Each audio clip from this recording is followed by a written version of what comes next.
But with this adapter die, when COVID hit, I worked harder than I've ever worked in my life for about 2 or 3 weeks trying to get our business out ahead of the curve on that, so we wouldn't sink.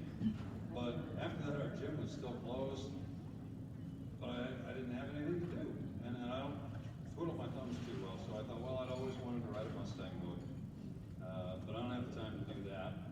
So let me make a 20-minute little YouTube video. Maybe 10 people will watch it, but I'll have fun with it. It'll keep me busy. So I did that, and it turned out to be 45 minutes. Put it up. You know, several of you guys, I think, watched it, liked it, and all this. And then I got a phone call from a Michigan area code. I got some family up there, so I thought maybe it was an aunt or an uncle. I answer it, and the voice says, "Is this the Robert Kennedy that made Adapter Die, the Mustang II Story on YouTube?" And I said, "Yeah." So this is John Clor from Ford Performance up here in Dearborn. And I thought, in all sincerity, I thought he was going to say, "You use copyrighted material. Your motor company is officially asking you to take this down, or we're going to sue you." I almost soiled myself. I was scared to death. And John says, "That was fantastic. Do you ever consider writing a book?" So, I am writing a book now, Unbridled, The Passion, Performance, and Politics Behind America's Favorite Pony Car. As of coming here, I've got the first 5 chapters done. John has 170 pages of just pure text to comb through right now. Tell me every comma I placed in the wrong spot. But it's coming along really well, and it wouldn't have happened. We're hoping it'll be out for sale maybe late next year. I'd love it to come out around the same time as the new car. But it wouldn't have happened without the video, which the video's biggest problem was my audio. We were quarantined. I couldn't go out to the store and all this, so I just had to use the internal mic on my computer. That's why it sounded awful. I didn't want it to sound awful for you guys tonight, so I re-recorded every single second of the audio. But as long as I was doing that, I wanted to make a few other updates, because I know a lot of you have already seen it. So I've done everything I can to freshen it up, make it a little more exciting and interesting. I know I've got a very monotone voice, so. Some folks did mention— Don't feel bad, I have an AM radio face. Some folks mentioned that there were problems with the document. That I said that Mustang came out, it only had as big as a 289. I knew it came out with a 260, but I was afraid that a lot of the first-gen guys would get upset and say, you're selling us short. It came around in the first year, the 289, but I corrected it to 260. So when this goes on YouTube after tonight, I'm going to share this version so everybody that couldn't make it here tonight can see it. It'll say the 260. I've had several people call me out and say, Barracuda was the first pony car. No, Mustang was the first pony car. If Barracuda was the first pony car, we'd all be called fish cars, not pony cars. Ford sold more Mustangs on the first day than Barracuda sold the entire first year. That's why we're pony cars, not fish cars. So that, I mentioned the Barracuda thing a little differently in this. I had researched through another book that I don't know how it got published with mistakes, but it had said there was 35,000 Cobra IIs in '76. There were 25,000. I've corrected that. This is some other miscellaneous ones. But also, when you hear the engine in this right at the beginning, it is my King Cobra. So it's not stock audio. This is an actual Mustang. So I hope you guys like it. I did what I could to make it fresh. Let's hear it for Robert. Thank you.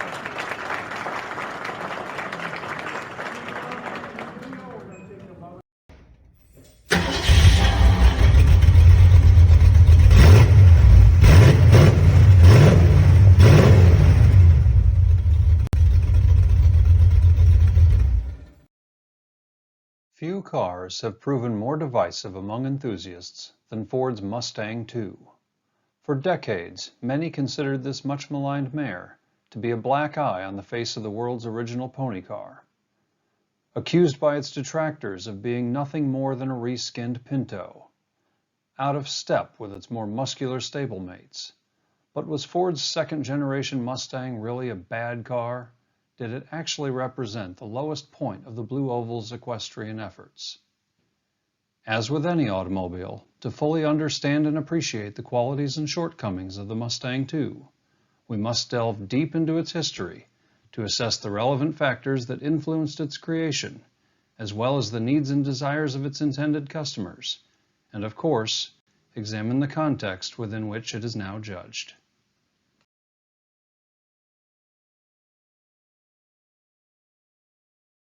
On April 17, 1964, after months of hype, Ford Motor Company unveiled the unexpected Mustang.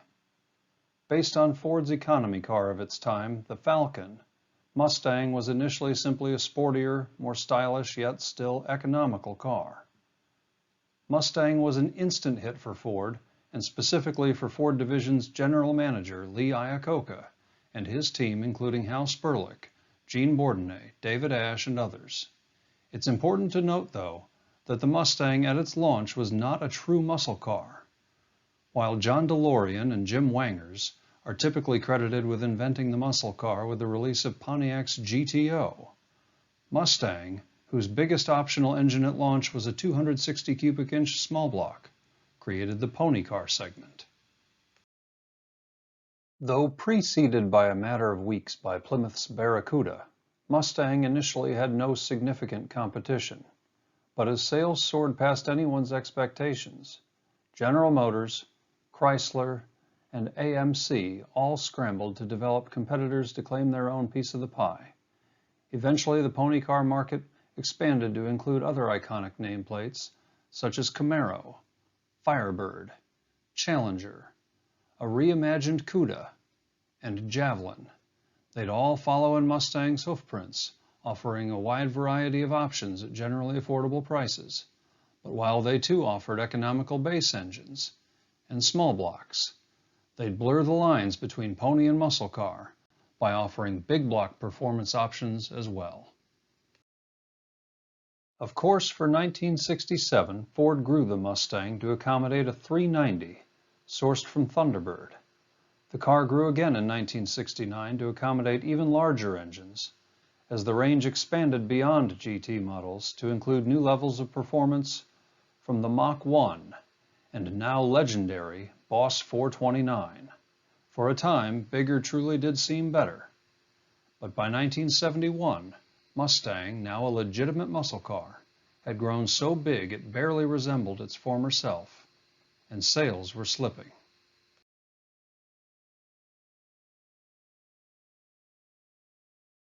Iacocca had already been upset by Mustang's growth from the moment the 67 model was approved, having called it, quote, a big fat pig, unquote. This sentiment was echoed very publicly in May 1968 at Ford's annual shareholders meeting by investor Anna Muccioli. Ms. Muccioli confronted company executives including Henry Ford II himself, saying, I want to tell you, Thunderbird came out years ago. It was a beautiful sports car. And then you blew it up to a point where it lost its identity. I have a 65 Mustang and I don't like what's happening. They're blowing that one up. Why can't you just leave a sports car small? I mean, you keep blowing them up and starting another little one. Blow that one up and start another one. I mean, why don't you just leave them? The chairman agreed, saying, hopefully we will keep in mind what you say here, and hopefully we will have a product that will be satisfactory to you. After having approved the even larger 1971 model, Bunky Knudsen was fired in September 1969, and by late 1970, Iacocca reigned supreme as president of Ford Motor Company, answering only to Henry Ford II. Iacocca wasted no time scrapping plans to continue evolving the current model, authorizing Project 80, which consisted of two separate sub-projects to be overseen by Nat Adamson, manager of advanced product planning, with the goal of developing a smaller, more nimble replacement, effectively hitting the reset button and returning Mustang to its roots as a small, sporty stallion, rather than the draft horse it had become. The first of these, codenamed Ohio, was to utilize the compact Mavericks platform. The second was codenamed Arizona and would be based on Ford's subcompact platform used for the upcoming Pinto economy car. Sketches and models began to take form as Ford acquired a controlling interest in Ghia of Italy, who promptly supplied the first fully functioning prototypes of a dramatically downsized foal. Guided by feedback from consumer reaction clinics conducted in Southern California, two models, a three-door hatchback designed by Buck Mook and a more traditional notchback designed by Dick Nesbitt, were selected, leaving the Maverick-based Ohio project to be scrapped as the Arizona project soldiered on toward final development.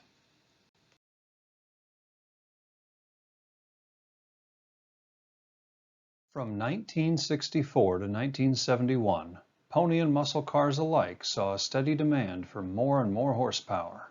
Handling and braking took a back seat to raw power as the phrase, "no replacement for displacement," seemed to transform colts into full-blown racehorses. But by the 1972 model year, government emissions restrictions began seriously stifling engine outputs. On top of that, pressure from the government and insurance industry was weighing heavily against convertible production. And stricter crash test standards were literally reshaping the look of even existing cars and trucks, as bumpers grew larger and heavier.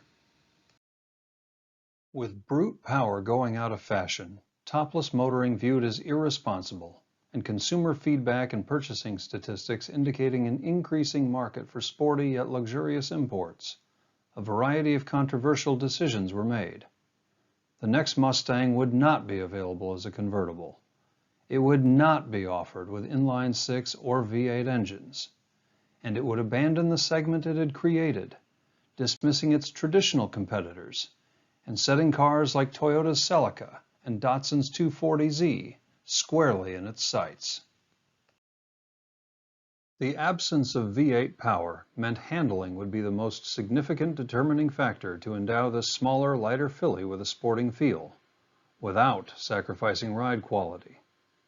This proved to be a bigger challenge than Ford engineers Jim Kennedy and Bob Negstead had anticipated.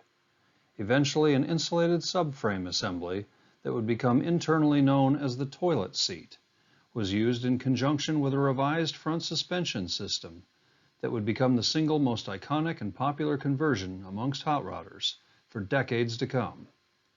In fact, so many alterations were made to the Arizona platform, adapting it from its humble Pinto origins, stretching the wheelbase by 2 inches, and making it ready for Mustang duty, that only the trunk floor pan and rear wheel housings remained unmodified.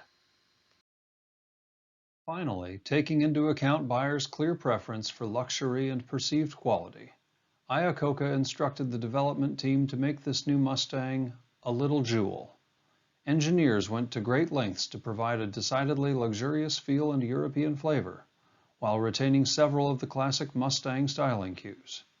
Externally, European influences were most noticeable in its newly redesigned 3-element taillights. The hatchback's quarter window, clearly inspired by Porsche's 911, and the notchback's general mini Mercedes-like appearance. Traditional Mustang design cues, such as its long hood, short deck configuration, and familiar C-scoops on the sides continued, accompanied by Charles Carrotz's newly redesigned horse, now cantering across the grille. Inside, bucket seats and a floor shifter were surrounded by simulated walnut trim, and thanks to Dick Allen and Larry Halstead, even more sound-deadening material than could be found in Lincoln's Continental, as the team pursued a limousine-like silence.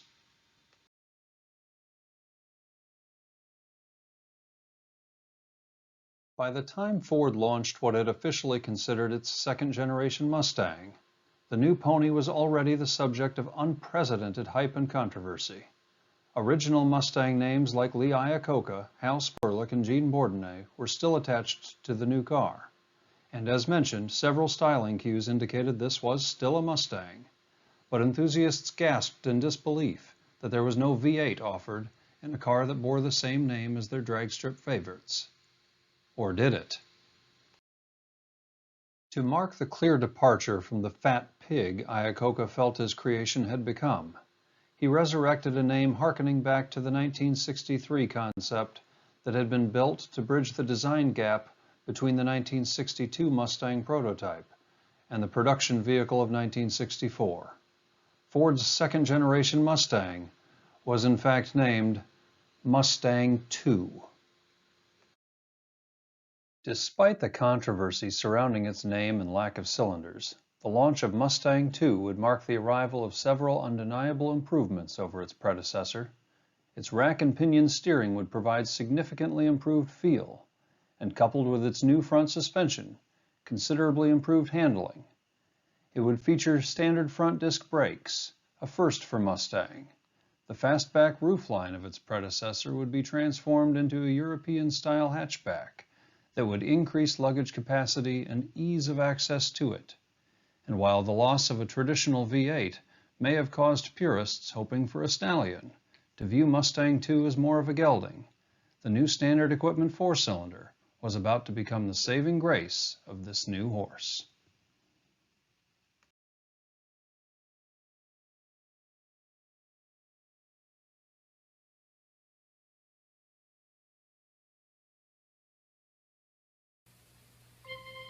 Whatever you'd expect in a $28.95 car, we think you'll agree Mustang II gives you more.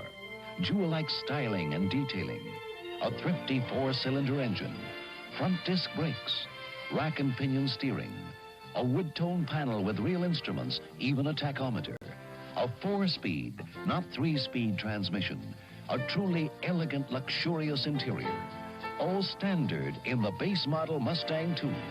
Sticker priced at $28.95, excluding dealer prep, destination charges, title, and taxes. Of course, if you want to design your own version of this little luxury car, we've got countless options. This particular car shows just a few of them. The all-new Mustang II, almost 19 inches smaller than last year's Mustang, even smaller than the original one. A whole new kind of car, a great new kind of value at your Ford dealer.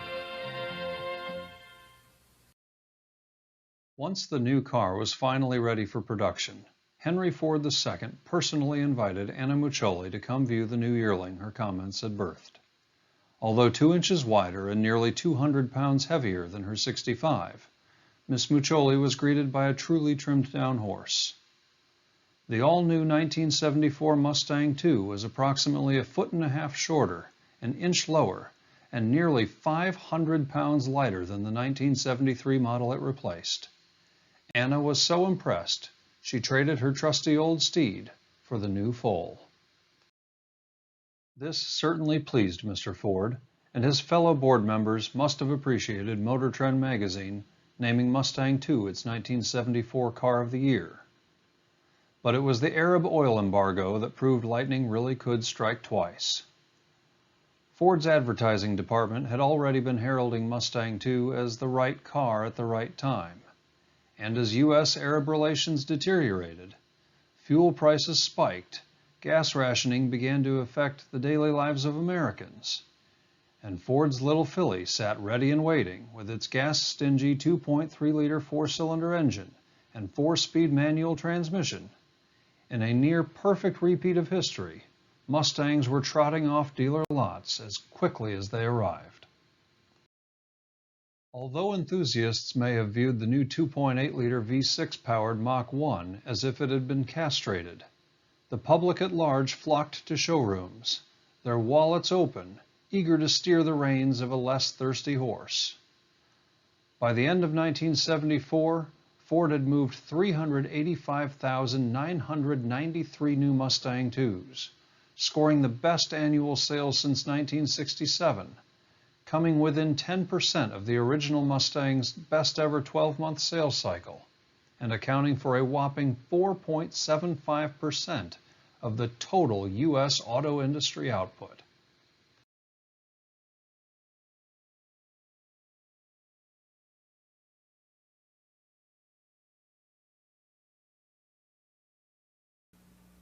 I got this fabulous car that drives me out of my mind. A car I never thought I would find. Mustang II. It's incredible, and it's mine. Take a closer look at the new Mustang II, the small personal car now with the exciting performance of an optional V8 engine, a fabulous Mach 1, a new special silver gear with more options than ever, even a new moonroof. 3 easy-on gas engines, 4 models. Sounds incredible? It is incredible. Mustang II. It's incredible, and it's mine. It's a fabulous car that drives me out of my mind. 'Cause it's the kind I never thought I would find. Mustang II. It's incredible, and it's mine. Ford's Mustang II for $75. The closer you look, the better we look. See for yourself at your local Ford dealer.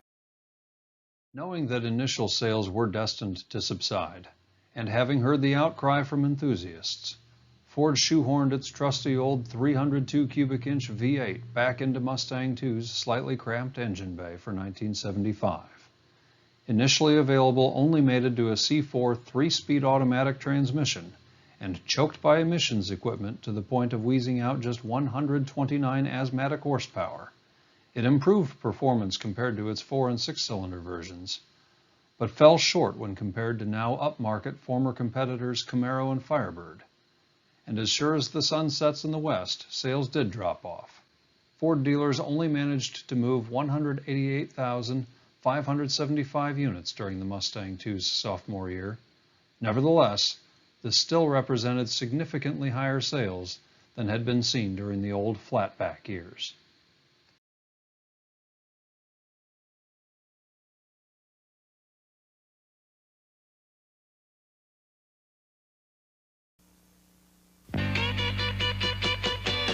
How does it feel like a Mustang II?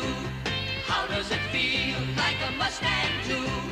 How does it feel like you're some kind of hero? Score Mustang II, boredom zero. Whatever kind of sport you want to be, Mustang II has the car waiting for you.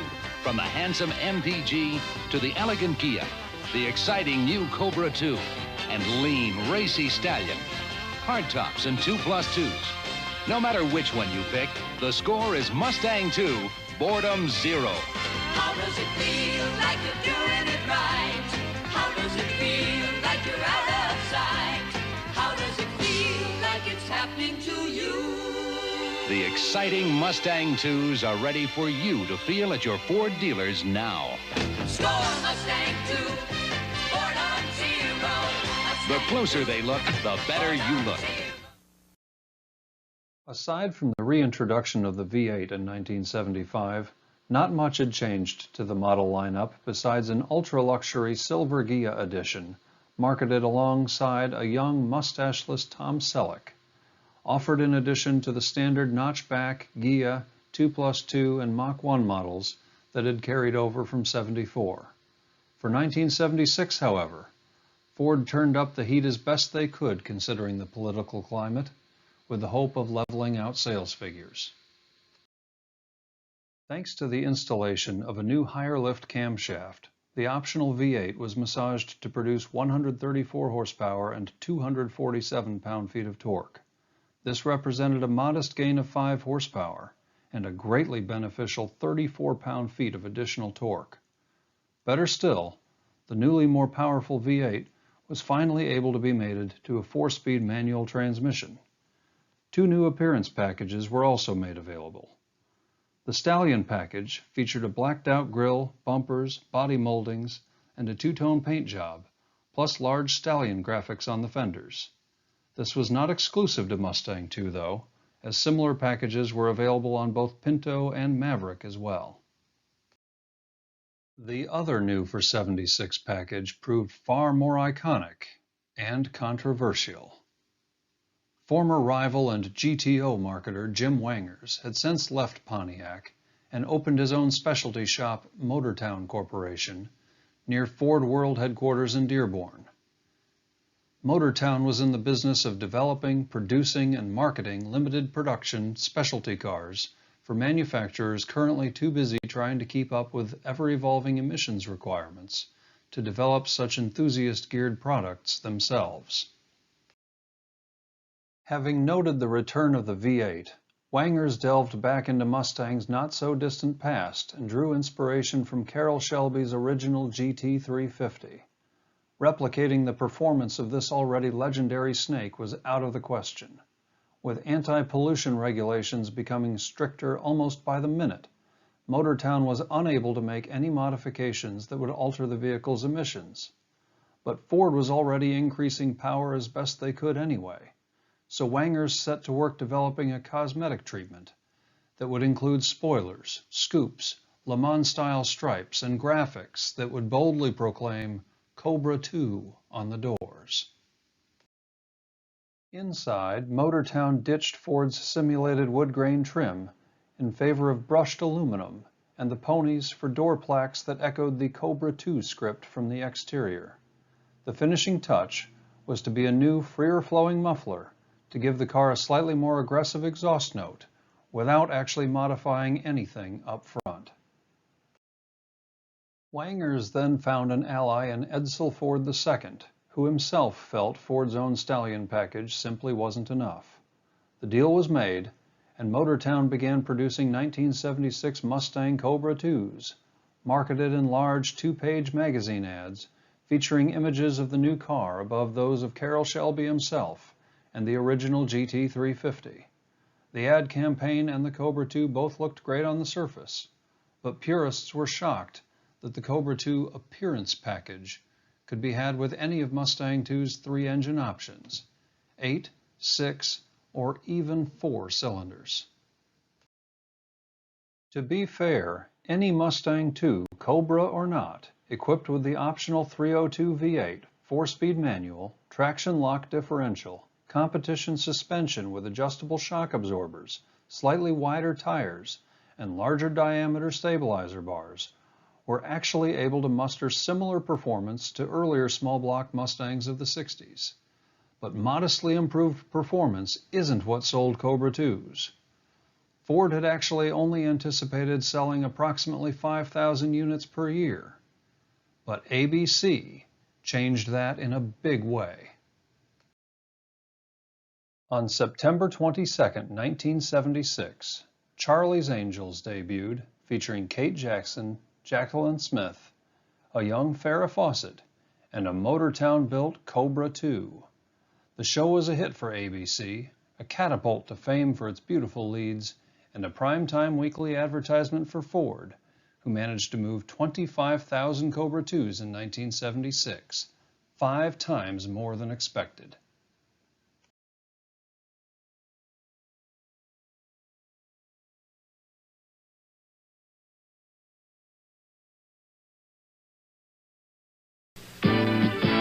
The sweet-handling Mustang II Cobras. No other domestic car in its class gives you all this standard. Spoilers, stabilizer bars, staggered shocks, rack and pinion steering, steel-belted radials, and 4 on the floor. That's why Cobra takes the curves like a snake. Handling car, Mustang II, put one between the road and you. When America needs a better idea, Ford puts it on wheels. Due to its unexpectedly strong sales, Ford moved production of the Cobra II in-house for 1977, but despite the indication that Americans might be warming once again to the idea of a higher performance pony car, Cobra IIs still only accounted for 1 in 5 Mustang sales in '76. In fact, the majority of Mustang IIs, still aiming to compete with a variety of sporty imports, were equipped with a standard 4-cylinder engine, badged as MPG models. But if nods to yesteryear, like the Cobra II's tribute to the Hertz GT350H rent-a-racers of 1966, could generate so many sales, even if tempered by purists' frustration, Ford found itself gazing toward the sky, wondering if there might still be a market for open-air motoring. Not unlike how Ford had initially worked with Motortown to manufacture Cobra II, inspired by Porsche's 911 Targa, Chevrolet's Corvette, and Pontiac's latest Trans Am, Ford enlisted the help of American Sunroof Corporation to create T-roof convertibles out of Mustang II hatchbacks for 1977. Priced at just $647 when ordered on Mach 1 or Cobra II models, or $698 on regular 2+2s, the T-roof option was a smashing success with open-air loving Mustang fans who'd had to make do with sunroofs or the Ghia's slightly larger moonroof since the 73s went out of production. But despite popular belief, Ford's open-air Mustang II efforts were not limited solely to T-roof convertibles, as a very limited few true convertibles did manage to make their way to dealer lots, but not directly from Dearborn. In fact, Ford shipped a small batch of Mustang II notchbacks and Ghias down to sunny Clearwater, Florida, where the custom convertible conversions were performed by Emmis Coach Builders. Dealers, excited to offer what truly felt like a slice of the 60s to their customers, promoted the cars enthusiastically, and the cars themselves, structurally reinforced and featuring an innovative power-top design, did not disappoint. Unfortunately, whereas the unexpected had been a good thing for Mustang in the past, the price tag associated with this conversion was an entirely different story. While a $650 or $700 T-roof conversion wasn't exactly a cheap option in 1970s money, it paled in comparison to the $4,500 price tag associated with Emmis's convertible conversion. In a time when a base model Mustang II's sticker price was just $3,984, plus Corvettes starting as low as $8,648, and even Porsche's 911 commanding $14,995, a Mustang II convertible that stickered at a whopping $11,437 proved to be far too extravagant a price for prospective customers to justify. So while Ford's contracted projects with Motortown to produce Cobra IIs and ASC to produce T-roof convertibles weren't entirely different than the attempted Classic II convertible series through Emmis, their outcomes couldn't have been more different. The run ended with just 44 units completed.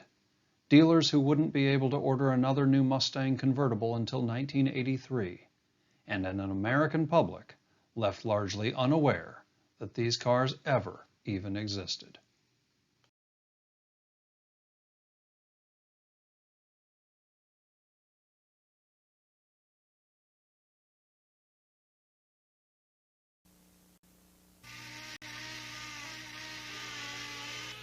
When life's grind gets to you. Oh, Mustang, Mustang. let a Mustang take you away. This is a great time to go Mustang because this year Mustang II is base sticker price less than last year. Mustang. The 78 Ford Mustang II T-roof convertible. Go Mustang. Test drive Mustang at your Ford dealer where the better ideas keep coming. By the end of 1978, Ford would turn their second-generation pony car out to pasture. What's more, just as Iacocca prepared to launch the all-new third generation of his prized pony, Henry Ford II would send him packing as well. But despite the apparent tone of the time, 1978 represented a very strong finish for Mustang II. Sales exceeded 190,000 units, making it the car's second best-selling model year, and bringing the overall sales total to more than 1.1 million units sold. Aside from a new set of graphics on Cobra II, a new rally appearance package, and a few other minute changes like a split bench back seat, and a new AM/FM cassette stereo option, 1978 models went largely unchanged, with one obvious exception. Wanting to end production on a high note and aiming to satisfy performance enthusiasts, the King Cobra package would serve as the grand finale for the Mustang II's controversial 5-year run. Having weathered the critical storm of offering the Cobra II appearance package with less than 8 cylinders, Ford dictated the King could only be purchased with their 302 cubic inch small block V8, now designated for the first time ever as a 5.0. The $1,253 package also featured other functional upgrades, including the Rally Pack's competition suspension, lacy-spoke aluminum wheels, and new King Cobra exclusive brake cooling ducts. But while its interior remained completely unmodified, the King's exterior received the wildest cosmetic treatment of any Mustang to ever roll off the factory production line. Clearly inspired by Pontiac's popular Trans Am, it featured the Cobra II's rear-facing hood scoop and rear spoiler, plus new rear-wheel spats, a huge new front air dam to house its cooling ducts, and blacked-out trim, plus what seemed to be miles of bright contrasting pinstriping, and an enormous flaming snake graphic emblazoned across the hood, much like the Pontiac's iconic Screaming Chicken. Advertisements proclaimed the King Cobra to be the boss of the Mustang stable, yet despite its dominating appearance, its 5-liter motor was still the same motor that could be optioned in any Mustang of its time. Thanks to new flat-top pistons, Mustang's V8 output had increased yet again, now boasting 139 horsepower, 250 pound-feet. This accounted for another 5 horsepower gain and 3 more pound-feet of torque, actually putting the 2's output 3 horsepower and 7 pound-feet higher than the much heavier 2-barrel equipped 302 V8 Mustangs of 1973. But while it performed well compared to its direct competitors, and even respectfully upmarket, considering the Corvette was now limping along, making just 190 horsepower from its 350 cubic inch engine, this 139 horsepower boss still fell short of its spiritual predecessors of 1969 to 71. Still, this high-priced option package was usually ordered with other popular line items, such as an automatic transmission, air conditioning, and of course the T-roof, causing Kings to command truly royal price tags, sometimes north of $7,000, nearly double that of entry models. Consequently, production totaled just 4,971 units, making the King Cobra a truly elusive range-topping machine.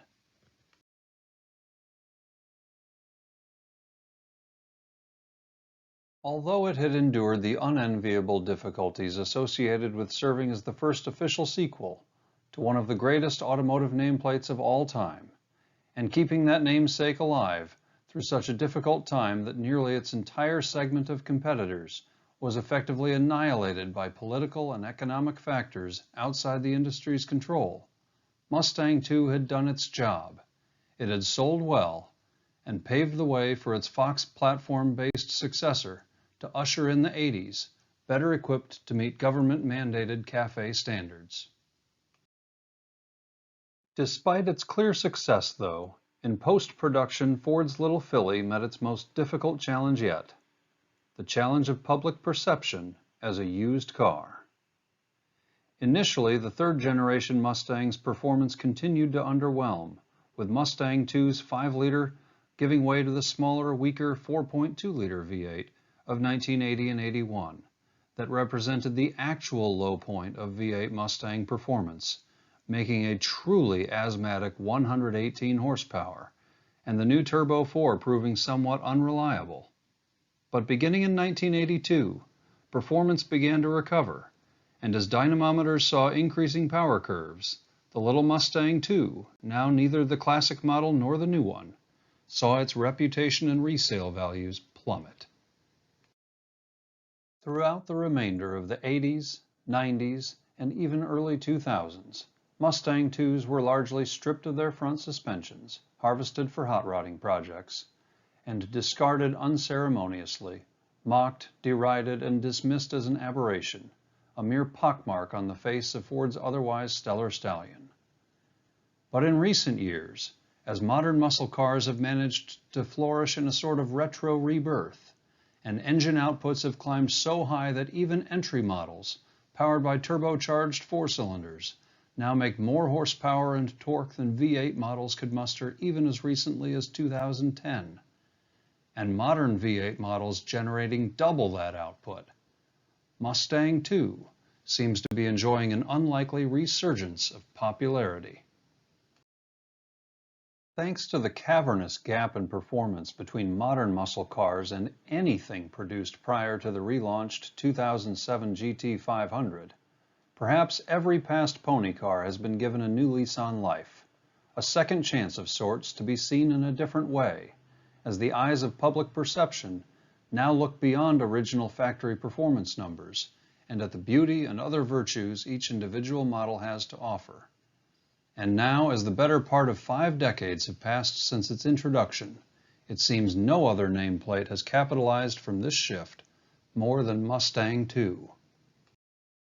Now that prospective buyers of any maker model pony or muscle car more than a decade old must do so because of some motivating factor other than supreme torque or horsepower, perhaps they now see what Miss Muccioli saw in Ford's second-generation Mustang, a small, sporty car not necessarily intended for a drag strip, but nimble enough to inspire a smile on a long, winding road just outside of town. Or perhaps they now see a rare mount, ready to have its 5-liter V8 suspension, brakes, wheels, and seats upgraded to make a truly unique yet budget-friendly vintage track or show car. Whatever the case and whatever the reason, whereas for years you almost couldn't give Mustang IIs away, they're now re-emerging from the shadows and commanding higher and higher bid prices at the country's most prestigious auctions. And thanks in no small part to the efforts of supporters like Ford Performance's John Clor, the Mustang Club of America's current president Steve Pruitt, and enthusiasts from across the globe, connected via social media. This once-forgotten pony is now celebrated with annual national reunions since 2016, and has been finding its way back under the silver screen and into popular culture in ways not seen since Charlie's Angels and Starman.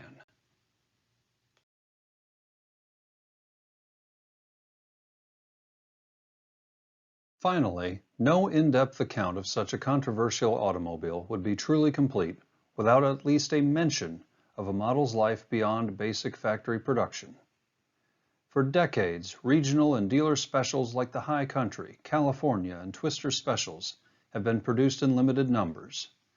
Third-party manufacturers and tuners like Shelby, Saleen, Roush, and Steeda have bolstered Mustang's performance image in a big way.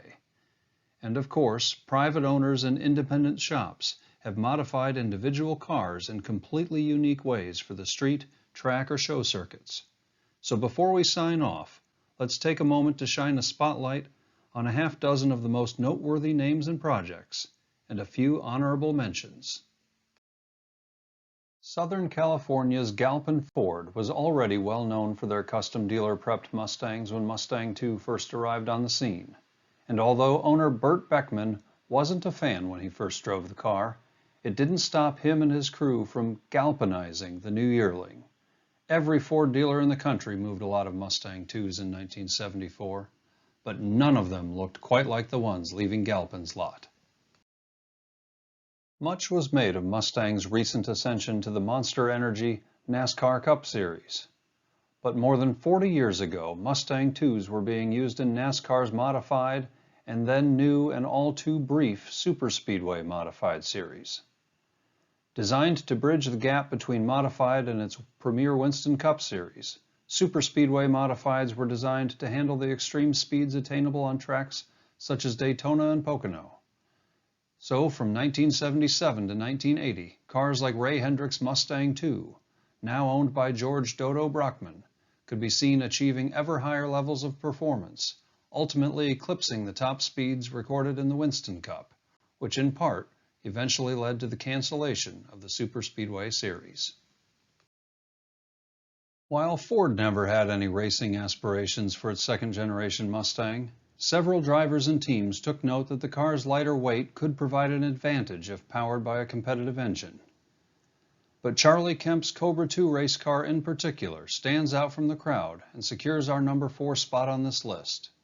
Designed to compete in the IMSA's AAGT class before being moved to the Le Mans GTX category, the car featured a chassis and bodywork by Bob Riley and a 351 cubic inch engine from Gap and Roush that initially made 560 horsepower, though later versions would generate as much as 635.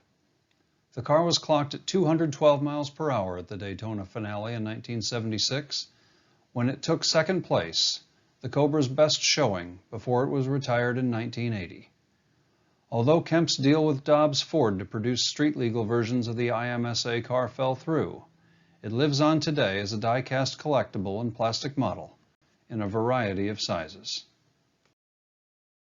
Long before today's Stage 3 Roush Mustangs began tearing up asphalt, Cactus Jack Roush built more engines than just the one used by Charlie Kemp. Another such notable car was a 1975 Mustang II 2+2, owned by Joe Rigarello. Nicknamed Sudden Death, Joe's mighty Mustang II featured a 505 cubic inch big block engine built by Gap and Roush, and eventually twin turbochargers. The car has been featured in Car and Driver and other magazines, and in 2009 was added to Hot Rod magazine's list of the top 100 hot rods that changed the world. It was recently restored and currently resides in Jack Roush's private collection. In 1977, Monroe Shocks teamed up with Hot Rod magazine and Creative Carcraft to build a car that would realize the full performance potential of the Mustang II while highlighting Monroe's new handler shocks. Hot Rod detailed the build in its June, July, and August issues as Creative Carcraft fabricated an outrageous steel body kit, modified the suspension, and installed yet another Roush-built 363 cubic inch engine, making 400 horsepower. The project generated so much interest that 6 more fiberglass units were later produced and given away as a publicity stunt, sponsored by Monroe, B.F. Goodrich, Centerline, Motorola, Revell, Roush, and Ford. Additionally, the fiberglass body panels were made available for purchase, and though they disappeared from the market for a time, are once again available to Mustang II owners intent on creating their own modern Monroe handler. Most recently, and perhaps most impressively, Brett Behrens of Specialty Car Solutions in Portland, Oregon, afforded Mustang II possibly its greatest image boost when he debuted his Mustang Evolution at the Detroit Autorama and SEMA shows in 2014. Evolution featured a 6.8-liter Triton V10, 6-speed manual transmission, and interestingly, taillights from a 1977 Toyota Celica, and brakes and suspension sourced from a 2008 Corvette Z06. Unfortunately, Brett and his magnificent mount were involved in a rollover accident in between shows in 2015.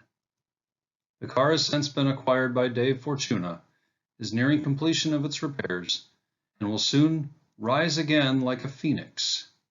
But regardless of its name, power plant, or other evolving details in its design, this particular vehicle has done something so unlikely that most folks would never have imagined it, until they saw it with their own eyes.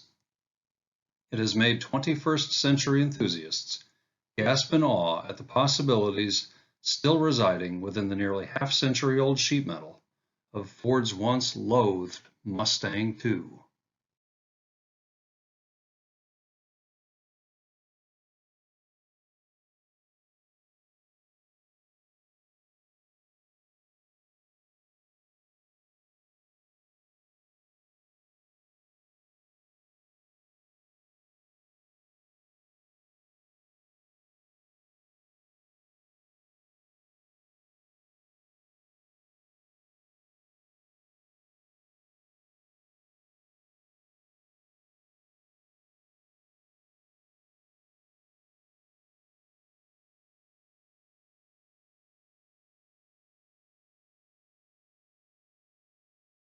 Now, after decades of being misunderstood and judged out of context against its predecessors and successors, this much maligned mare, at times nearly criminally underrated, seems to finally be enjoying a bit of long overdue love. Since the earliest concepts through the latest production models, Mustang has evolved and adapted to the demands of the day. At times this has meant going bigger, at times smaller. But from the most modest MPG to the wildest V10 award-winning show car, Mustang II may represent the single most important evolution of America's original pony car since number 1, as it kept Mustang afloat, while Ford navigated the deep, dark abyss of waters that were the 1970s malaise-era manufacturing period. Every Mustang since, from SVOs to SVTs, and from EcoBoosts to GT 500s, owes this pint-sized pony a debt of gratitude and respect. Even Chevrolet and Mopar fans owe a friendly nod to the Mustang II, as without it, Mustang surely would have been put out to pasture, and only because of its continued popularity into the 2000s were Camaro and Challenger resurrected from the grave. It's crazy to think that today's 700 horsepower retro rockets wouldn't exist if not for the perseverance of an 88 horsepower gelding, whose occupants, dressed in plaid bell-bottoms and enjoying their latest 8-track by Queen, or Casey and the Sunshine Band, looked out their vinyl-clad opera window and breathed a sigh of relief that their new Mustang II didn't need to wait in line at the fuel station. But it's true, and that's how Ford's second-generation Mustang, Iacocca's little jewel, that truly was the right car at the right time, saved Mustang and paved the way for every 21st century muscle car on the road today.